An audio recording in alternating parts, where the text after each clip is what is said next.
मोदी सरकार में मंत्रालयों का बंटवारा हो गया है और 71 मंत्रियों ने अपने दफ्तर जाकर जिम्मेदारी संभाल ली है। यहाँ पर मोदी के मंत्री 100 दिन के टारगेट पर लगे हुए हैं और विपक्ष किसी और टारगेट पर है, क्योंकि मंत्रालय का बंटवारा विपक्ष को पसंद नहीं आया। उन्हें बीजेपी के घटक दलों की अचानक चिंता सताने लगी और फिर झुनझुना वाला राग शुरू हो गया। आखिर विपक्ष को एनडीए साथियों को मिले मंत्रालय में ऐसा क्या दिखा, आपको एक रिपोर्ट में दिखाते हैं।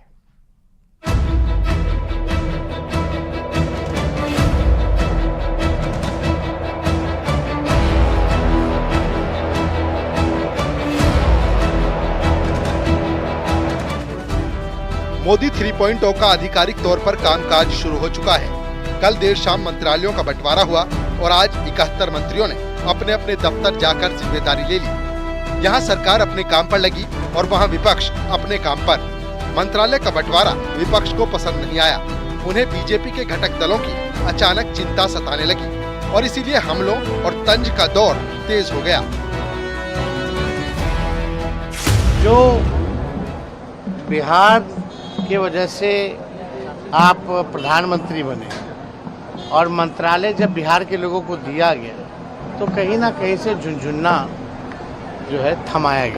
ना नीतीश कुमार जी को बड़ा मंत्रालय मिला है उनके पार्टी को, और ना चंद्रा बाबू को बड़ा मंत्रालय। रेलवे मांगते थे, लोकसभा का स्पीकर मांग रहे थे, कोई बोल रहा है अब फाइनेंस मिनिस्ट्री मांग रहे। क्या मिला क्या आप देखिए ना, आप मुझे बताइए उनके पोर्टफोलियो क्या है।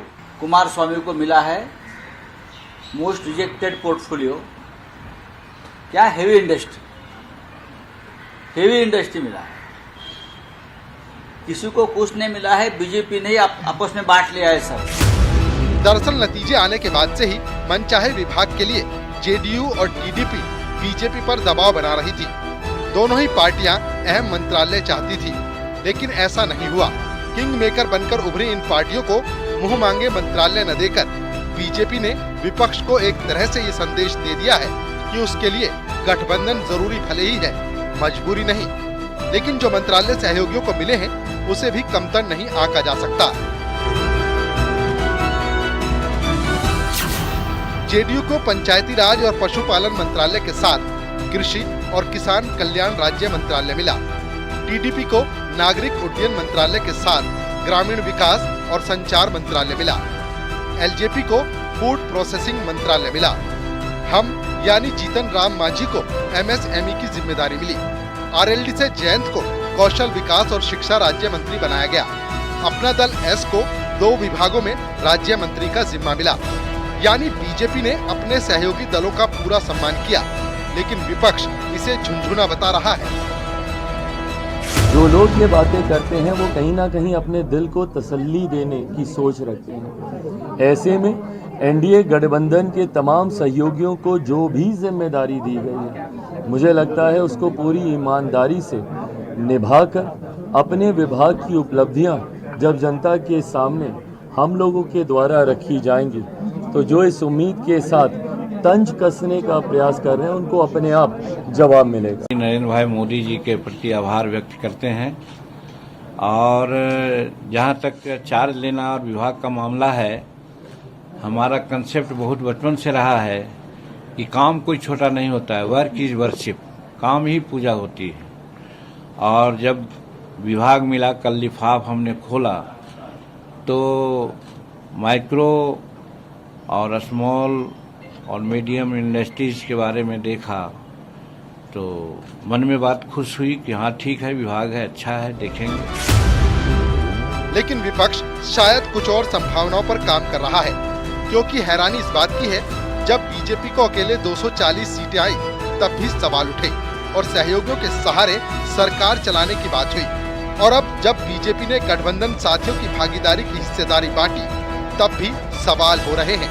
Bureau report, news 18।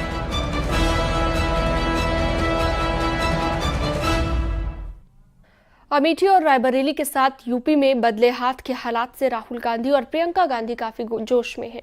जोश इसलिए क्योंकि अमेठी में कांग्रेस की वापसी और रायबरेली में राहुल गांधी ने सोनिया गांधी की प्रतिष्ठा बरकरार रखी।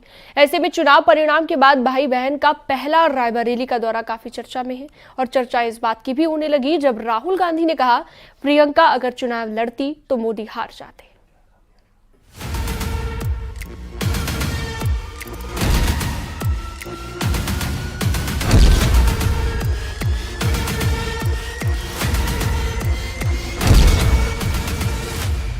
उत्तर प्रदेश में जब हाथ के हालात बदले, पिछड़े कांग्रेसी जब साथ आए, तो चुनाव परिणाम का जोश राहुल और प्रियंका के चेहरे पर झलकने लगा कि यहां से, अवध से, पूरी यूपी में और पूरे देश भर में ये संदेश आप लोगों ने भेजा कि हमें एक समर्पित, एक सच्ची, एक साफ राजनीति चाहिए अपने देश में। पूरा देश आपकी तरफ देख रहा है। इस चुनाव में प्रियंका गांधी और राहुल गांधी ने जिस तरह से अमेठी में चुनावी चक्रव्यूह की रचना की, रायबरेली में जिस तरह से दांव खेला, उसने अच्छे अच्छों को सोचने पर मजबूर कर दिया। और दोनों भाई बहन की जोड़ी ने न सिर्फ अमेठी में वापसी की, बल्कि सोनिया गांधी की प्रतिष्ठा को बखूबी बरकरार रखा। मेहनत की, 2-2 घंटे सोकर जो मेरी बहन ने रायबरेली में चुनाव में काम किया, उसके लिए मैं दिल से धन्यवाद करता हूं प्रियंका का और आप सबका। एक और आइडिया है मेरे पास, वो मैं आपको बाद में बताऊंगा। उत्तर प्रदेश के बेहतर चुनावी परिणाम के लिए राहुल गांधी बार बार प्रियंका गांधी को श्रेय दे रहे हैं और रायबरेली की धरती से पीएम मोदी पर सीधा हमला बोल रहे हैं। राहुल गांधी ने कहा, अगर मेरी बहन प्रियंका वाराणसी से चुनाव लड़ती तो मोदी 2.5 लाख वोटों से हार जाते।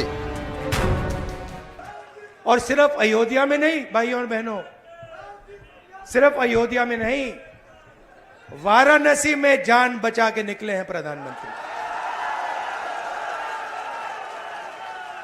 और मैं आपको कहता हूं और बहन से कह रहा हूं, अगर ये लड़ जाती वाराणसी में, अगर ये लड़ गई होती, तो आज हिंदुस्तान के प्रधानमंत्री 2-3 लाख वोटों से वाराणसी का चुनाव हार जाते। चुनावी परिणाम के बाद राहुल गांधी और प्रियंका गांधी का ये पहला रायबरेली दौरा था। इस दौरान उन्होंने कार्यकर्ताओं से आह्वान किया कि वो इसी तरह लड़ाई लड़ते रहें और देश की राजनीति के जो प्रमुख मुद्दे हैं उन्हें उठाते रहें। लेकिन इस दौरे के बीच सबसे बड़ा सवाल यही है, आखिर राहुल गांधी वायनाड और रायबरेली में किसे चुनेंगे, क्योंकि दोनों लोकसभा सीट पर उनको जबरदस्त जीत मिली है। ऐसे में रायबरेली के आसार ज्यादा हैं, क्योंकि रायबरेली 2004 से सोनिया गांधी की संसदीय सीट रही। सोनिया के राज्यसभा जाने की वजह से सीट खाली हुई। सोनिया गांधी के कहने पर राहुल ने रायबरेली को चुना। राहुल गांधी रायबरेली सीट अपने पास बरकरार रखेंगे। वायनाड से प्रियंका या लोकल नेता को मौका संभव। वहीं दूसरी तरफ यूपी कांग्रेस की पॉलिटिकल अफेयर्स कमेटी की बैठक में प्रस्ताव पास किया गया है कि राहुल गांधी को रायबरेली सीट से ही अपनी सदस्यता बरकरार रखनी चाहिए। यानी राहुल गांधी रायबरेली तो प्रियंका गांधी वायनाड में मोर्चा संभाल सकती हैं। Bureau report, news 18।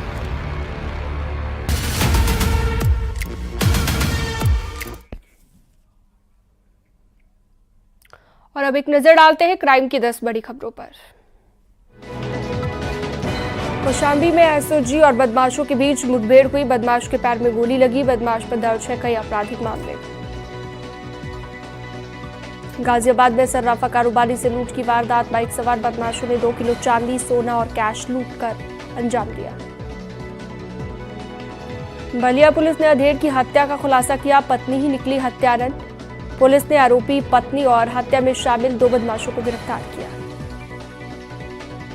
हरदोई के बेलग्राम में बच्चे के अपहरण का पुलिस ने खुलासा किया। 2 आरोपियों को किया गिरफ्तार। वारदात में इस्तेमाल कार बरामद।